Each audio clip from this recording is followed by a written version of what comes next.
Okay, I get it, I get it. The bait is popular and it sells like crazy because it's catching fish like crazy, but yet they still fizzle out.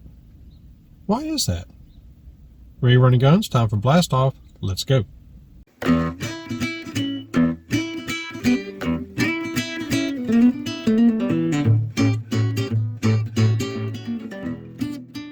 Hey guys, Todd here with you. Welcome back to Bassin 101. Track talk of the day. Man, I did a short a while back about that we're all guilty of it, you know, buying into stuff and then not using it, or sits on the shelf or something like that. And man, I had this one guy just, I don't know, he must have been in a drunken stupor. Told me to put down my crack pipe, get a breath of fresh air, and this, that, and the other. Oh, come on, dude, seriously. He said, I don't buy into that. I buy stuff and I use it. Bull crap. We're all guilty of it. If you say you ain't, you're lying. Because look on the shelf and see what you got sitting there that you're not using right now. Doesn't mean you won't use it down the road. I'm talking about right now. I mean, you got these baits that are just going plumb bonkers, and everybody's catching all this fish on them, and like a year later, you don't hear about them anymore. Why does that happen? Are the fish getting smart? Maybe. Do they get used to the sound, the vibrations? Maybe. Is it because the fishing pressure of everybody using that bait? Oh, maybe. Perfect example. I've mentioned this before. And I ain't caught a cold on this thing. But the Whopper Plopper. Man, that was like going bonkers. And there was similar baits to that from 50 years ago, 60, 70 years ago, of that type of idea. Just a dull bird kind of made it popular by basically designing it / redesigning it. But he did a good job with it. Kudos to him. But man, that Whopper Plopper was just, you know, oh my gosh, and everybody had to have their version of it. I mean, LureNet just recently put out a version of it. The spit and image version of a Whopper Plopper. Which I've actually heard is balanced better. But regardless,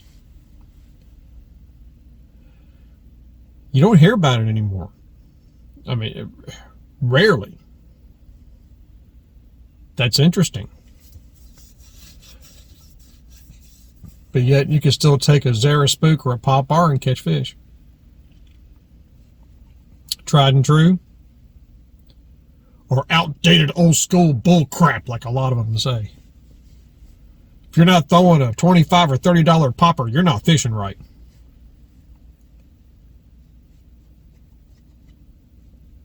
I'm not saying they're bad. I got, you know, a handful of mega bass and stuff like that just to try them, see what happened. But I always end up going back to a Rebel Popper. Why is that? And no matter what walking baits I go to and love and catch a lot of fish off of and this, that, and the other, I always end up going back to a Zara Spook. Why is that? Prop baits, you know, it's the same thing. You can buy all the brand new prop baits all you want to and everything. You know what still sells? Smithwick Devil's Horses, Cordell Boy Howdies, Head and Torpedoes, Cordell Crazy Shads. All that stuff still sells. There's people catching fish on them.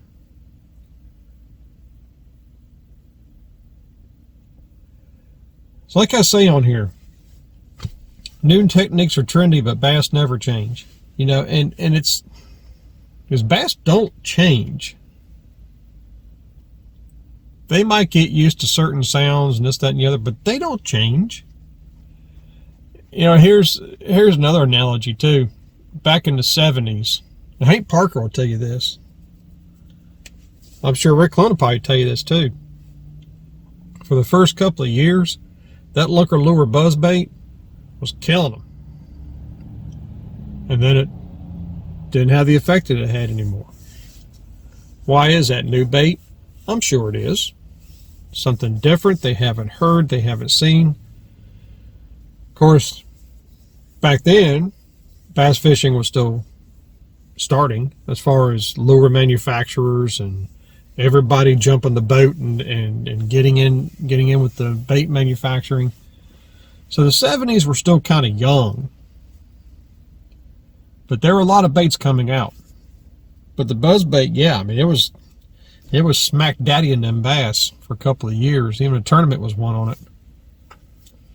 And all of a sudden, you know, people still used them.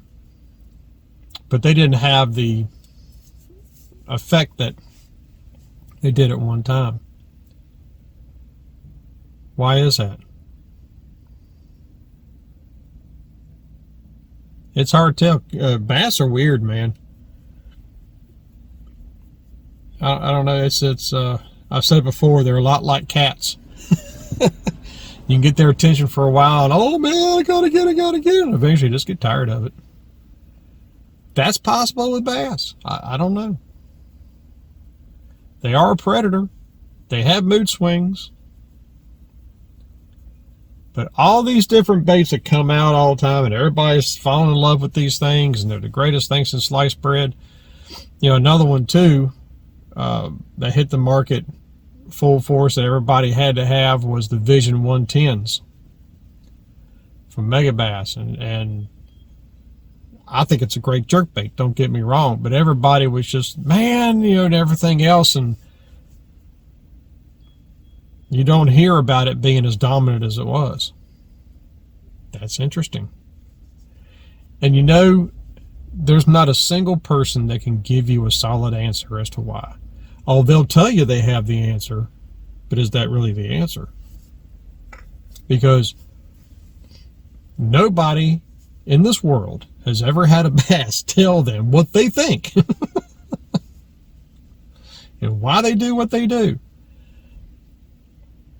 If I just want to give an answer to that dude, you know, put down the crack pipe, get you a breath of fresh air, and, you know, and my response to him was, maybe you shouldn't comment on videos after a case of beer.